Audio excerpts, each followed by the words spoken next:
አብርሽ እንግዲህ ሁሉ ጊዜም እውነቱን ነው የሚናገረው ሁሉ ጊዜም እውነት እየተናገረ ይገኛል ማለት ነው። እኔ የምፈልገው ሩታን ነው እኔ የምፈልገው ከሩታ ጋር መኖር ነው እንጂ ከሌላ ሰው ጋር መኖር አልፈልግም ብሏል።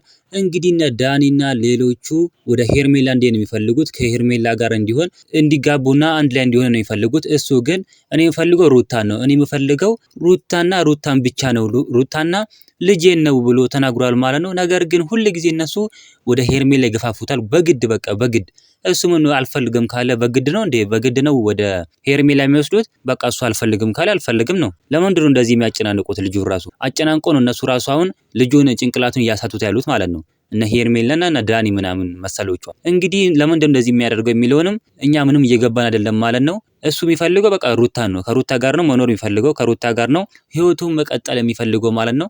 ትላንትና ራሱ እኮ አዋረዳቸው ትላንት ራሱ በጣም ነው ያዋረዳቸው ማለት ነው። እነ ሄርሜላና ዳኒ ማለት ነው። በቃ እኔ አልፈልግም እኔ የምፈልገው ሩታን ነው ብሎ ወደ ሩታ ሄደ። እነሱ ግን በግድ በቃ በግድ እኛ ከሄርሜላ ጋር አንተ ማድረግ አለብን ከሄርሜላ ጋር መሆን አለብን የሚሉት እሱ ግን አልፈልግም እያለ ነው ማለት ነው።